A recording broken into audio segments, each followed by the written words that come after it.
Puji Tuhan, hari ini bersama dengan semua orang-orang kudus, orang-orang percaya di muka bumi, kita merayakan dan memperingati hari pengorbanan Yesus Kristus bagi seluruh isi dunia dan bagi semua waktu, semua masa, dalam semua masa manusia hidup di muka bumi ini.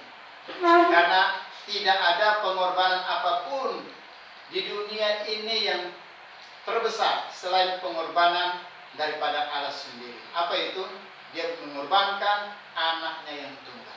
Datang ke dunia ini, hidup sama seperti kita manusia, bahkan dia hidup juga digoda, dia hidup dicobai, dia hidup juga banyak tantangan, banyak kesusahan, banyak kesulitan. Tapi Alkitab berkata dengan terus terang bahwa dia tidak berdosa. Bahkan dia adalah Allah yang setia, dia adalah setia. Bahkan setia sampai mati di atas kayu salib. Setia sama siapa? Setia kepada Bapaknya, setia kepada firman yang dia ucapkan. Sehingga dia setia sampai mati di atas kayu salib. Sehingga kita berkata, oleh sebab itu maka dia diberikan nama di atas segala nama. Sehingga setiap lutut bertekuk memuji dan menyembah dia. Di dalam namanya ada kuasa. Dan tidak ada nama lain yang diberikan kepada manusia selain daripada nama Yesus. Olehnya manusia itu bisa diselamatkan. Hanya nama Yesus. Itu bukan suatu nama yang sekedar diberikan oleh manusia. Itu bukan satu nama yang penting untuk menentukan identitas seseorang. Tapi itu nama yang berkuasa, sebuah nama yang disebut, sebuah nama yang penuh kuasa yang dari surga. Sehingga setiap orang yang menyebut nama Yesus, Alkitab berkata itu bukan dari dirinya sendiri, tetapi Roh Allah sendiri yang menyatakan itu dalam diri setiap kita, orang-orang yang mau mengatakan nama Yesus.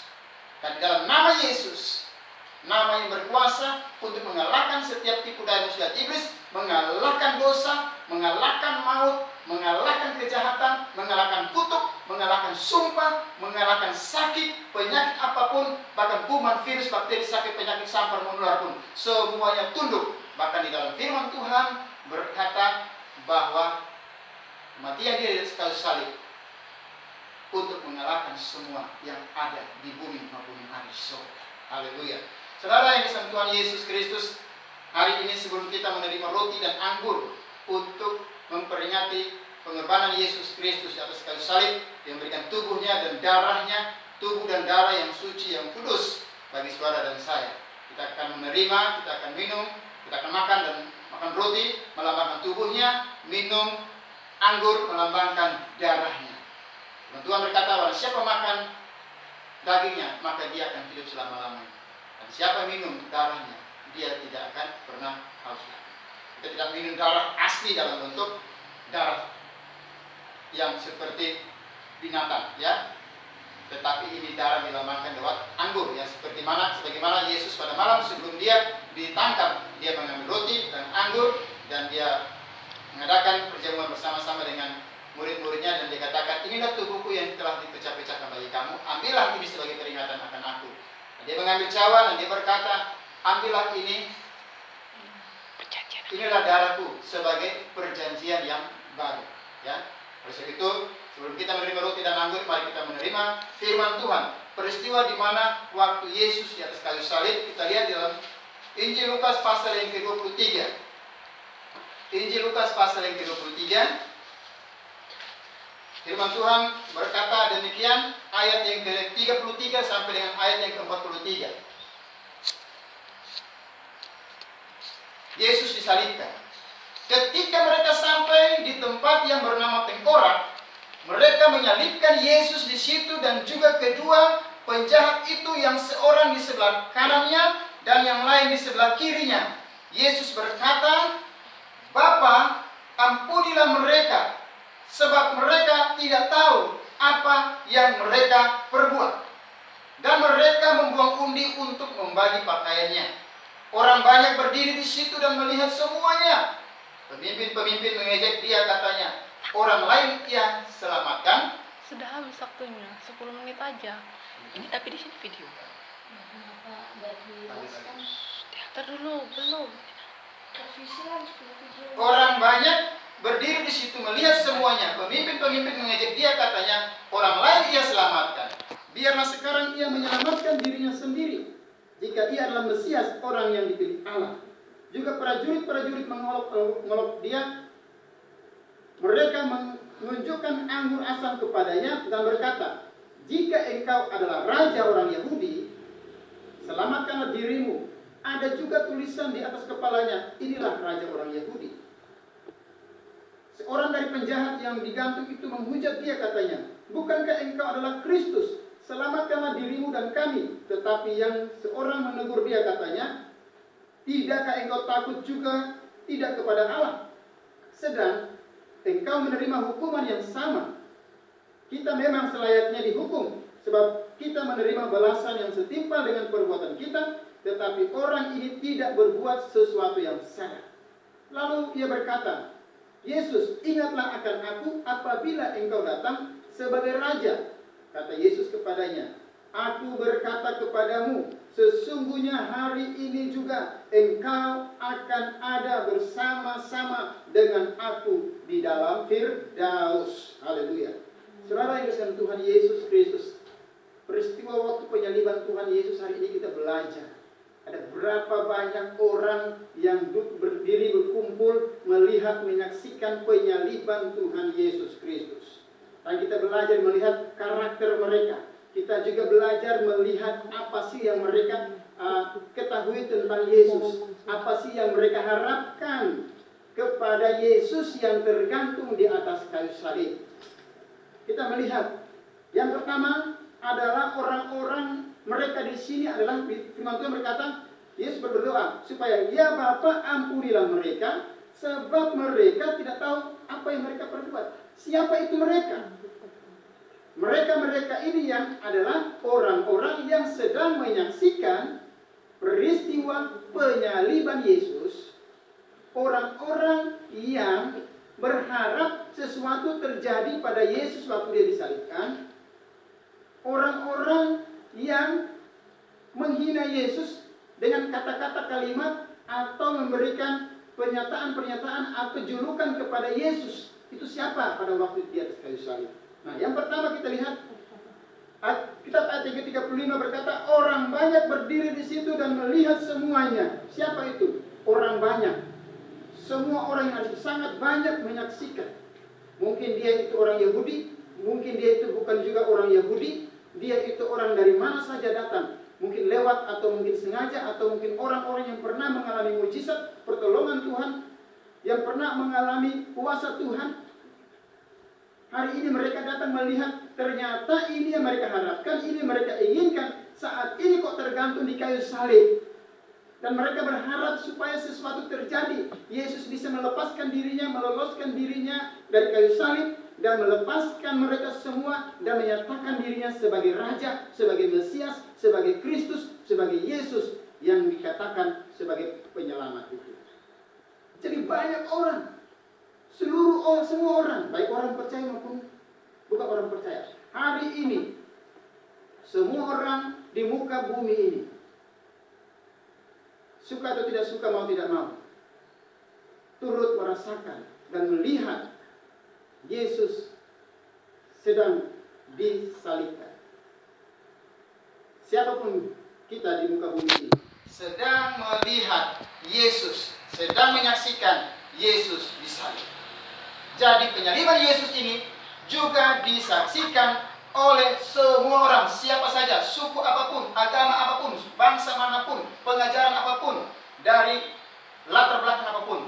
Hari ini engkau sedang menyaksikan penyaliban Yesus. Yang kedua, saudara, kita berkata pemimpin-pemimpin mengejek dia. Katanya orang lain ia selamatkan. Biarlah sekarang ia menyelamatkan dirinya sendiri jika ia adalah Mesias.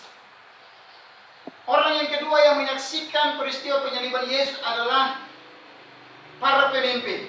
Pemimpin-pemimpin di sini siapa? Pemimpin-pemimpin orang-orang Yahudi, ya, imam-imam, ahli-ahli Taurat, orang-orang pemimpin, orang-orang Farisi, pemimpin-pemimpin agama, imam-imam besar.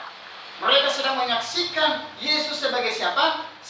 Yang mereka anggap sebagai Mesias. Tapi anggapan itu bukan anggapan yang sungguh-sungguh. Anggapan yang dianggap sebagai lelucon. Dia katakan, kalau memang engkau Mesias yang dipilih Allah, selamatkanlah dirimu dan selamatkanlah kami dari pendudukan pemerintahan Romawi. Jadi sebenarnya para pemimpin-pemimpin ini, pemimpin agama ini, mau agama apapun di muka bumi ini, sedang melihat, menyaksikan Yesus disalibkan. Dan mereka berharap supaya Yesus yang disalibkan adalah sebagai Mesias. Kalau memang engkau Mesias yang diutus Allah, selamatkanlah dirimu dan selamatkanlah kami. Hari-hari ini pemimpin-pemimpin agama di muka bumi sedang menantikan seorang pemimpin di agama mereka masing-masing, keyakinan mereka masing-masing, untuk datang ke dunia ini, untuk menyelamatkan mereka dari dosa, dari hukuman, bahkan dari akhir zaman. Semua ajaran di muka bumi ini mengajarkan bahwa mereka punya seseorang yang mereka harapkan untuk datang pada akhir zaman untuk menyelamatkan mereka. Itu pemimpin agama. Yang kedua, yang ketiga, juga prajurit-prajurit mengolok-olokkan dia. Mereka menunjukkan anggur asam kepadanya dan berkata, jika engkau adalah raja orang Yahudi, selamatkanlah dirimu. Kelompok yang berikut adalah prajurit-prajurit yang menangkap Yesus, yang memukul Yesus, yang menganiaya Yesus, yang menyuruh Yesus memikul salibnya, yang memaku kaki dan tangan Yesus, yang menaruh mahkota duri di kepalanya, yang menusuk lambungnya. Mereka juga mengatakan Yesus sebagai raja. Tapi ini bukan raja yang menurut mereka ini raja. Ini raja olok-olokan bagi mereka. Kalau memang engkau adalah raja, selamatkanlah dirimu. Wah. Saudara yang kasih Tuhan Yesus, hari ini saya mau katakan, banyak sekali prajurit-prajurit di muka bumi ini membutuhkan namanya seorang raja, seorang pemimpin untuk memimpin mereka dalam sebuah peperangan. Membutuhkan zaman dulu, prajurit-prajurit membutuhkan seorang raja untuk membantu mereka dalam peperangan sehingga mereka bisa memperoleh kemenangan. Saudara yang kasih Tuhan Yesus, saya mau katakan bahwa yang engkau katakan Yesus sebagai raja secara olok-olokan, tapi dia adalah raja. Mungkin engkau sebagai prajurit di muka bumi ini, engkau sebagai tentara, engkau sebagai polisi, engkau sebagai apapun, engkau punya pimpinan, engkau punya atasan. Yesus adalah raja di atas segala raja. Yang berikut, saudara, ada orang-orang juga, 2 orang di atas kayu salib. Satu di sebelah kiri dan satu di sebelah kanan Yesus. Seorang dari penjahat yang digantung itu menghujat dia, katanya, bukankah engkau adalah Kristus? Wah, ternyata seorang penjahat di atas kayu salib menyaksikan penyaliban Yesus. Dan dia juga berkata kepada Yesus bahwa jika engkau adalah Kristus atau yang diurapi, maka selamatkanlah dirimu dan selamatkanlah kami. Kalau engkau adalah Kristus, saudara, dari mana dia bisa tahu ini Yesus adalah Kristus? Dari penyalibannya Yesus. Orang-orang mungkin saat itu mengatakan dia itu Kristus. Memang kalau Kristus bisa menyelamatkan penjahat-penjahat di atas kayu salib dan menyelamatkan Yesus, lalu mereka bisa pergi kemana-mana, pasti seorang penjahat ini pun juga ingin dibebaskan lalu berjalan bersama-sama dengan Yesus untuk bersaksi. Tetapi saudara, di atas kayu salib juga ada seorang penjahat yang disalibkan. Dia katakan begini, tetapi yang seorang menegur dia, katanya, tidakkah engkau takut juga tidak kepada Allah, sedang engkau menerima hukuman yang sama? Ketika memang selayaknya dihukum, sebab kita menerima balasan setimpal dengan perbuatan kita, tetapi orang ini tidak berbuat sesuatu yang salah. Lalu ia berkata, Yesus, ingatlah akan aku apabila engkau datang sebagai raja. Kata Yesus kepadanya, aku berkata kepadamu, sesungguhnya hari ini engkau akan bersama-sama dengan aku di Firdaus. Saudara yang bersama Tuhan Yesus, ada orang di atas kayu salib yang sudah mau mati. Dia masih melihat Yesus sebagai Kristus, tapi itu masih dalam bentuk olok-olokan. ada seorang di atas kayu salib, orang penjahat. Dia mengakui terus terang bahwa dia disalib itu karena dosa-dosanya, kesalahan-kesalahannya, dan dia akui bahwa yang tergantung bersama-sama dengan dia ini juga adalah Yesus, orang yang tidak bersalah dan tidak berdosa. Dan dia punya iman. Dia katakan bahwa Yesus, jika engkau datang sebagai raja, ingatlah aku. Dan Yesus berkata, hari ini juga engkau akan bersama-sama dengan aku di dalam Firdaus. Saudara, banyak orang menyaksikan tentang penyaliban Yesus sudah berabad-abad lamanya. Di mana engkau sekarang? Apa pendapatmu tentang siapa itu yang tergantung di atas kayu? Tentang siapa itu Yesus yang di atas kayu salib? Apakah engkau memandang dia sebagai olok-olokan? Apakah engkau katakan, kalau memang engkau seorang raja, selamatkanlah dirimu? Kalau engkau seorang Mesias, selamatkanlah dirimu dan selamatkan kami. Jika kalau engkau Kristus, selamatkan dirimu. Tapi mari kita belajar sama seperti seorang penjahat. Dia memandang, dia melihat Yesus dalam waktu yang singkat. Mungkin hari itu dia baru bertemu dengan Yesus, tapi hari itu dia punya iman. Dia melihat Yesus yang tergantung di kayu salib, berbeda dengan cara pandang orang lain. Waktu dia melihat Yesus, dia melihat siapa dirinya. Ternyata dirinya penuh dengan dosa dan kejahatan. Dia mendapatkan hukuman yang layak dia dihukum. Tetapi karena dia percaya kepada Yesus, di dunia dia mendapatkan hukuman karena itu dosa-dosanya. Tetapi untuk hukuman kekal dia tidak akan mendapatkan. Kenapa?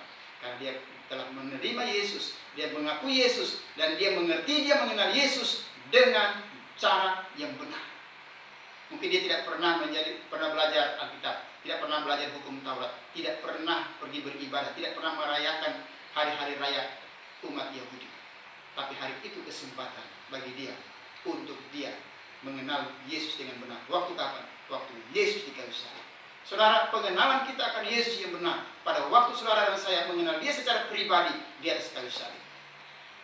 Engkau mungkin bisa mengenal dia pada waktu dia menyembuhkan orang sakit. Engkau mungkin bisa tahu dia karena dia bisa membangkitkan orang mati.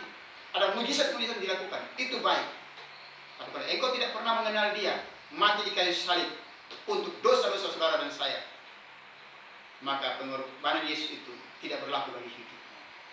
Tapi kalau hari ini engkau ambil keputusan, Yesus, aku tahu bahwa engkau disalibkan bukan karena dosamu, bukan karena kesalahanmu, tapi karena dosa-dosa saya. Maka hari ini Tuhan, ingatlah aku kalau engkau datang sebagai raja. Yesus akan berkata, hai saudaraku, hari ini pun juga, dan nanti engkau akan bersama-sama dengan aku di dalam Firdaus. Biarlah firman Tuhan yang memberkati kita semua. Kita akan mengambil roti dan anggur sebagai bukti bahwa kita pun juga menyaksikan penyaliban Yesus, dan kita memiliki pengertian, pemahaman, pengenalan yang benar kepada Yesus waktu dia di atas kayu salib. Kiranya firman Tuhan yang memberkati kita semua. Salam, Tuhan Yesus memberkati.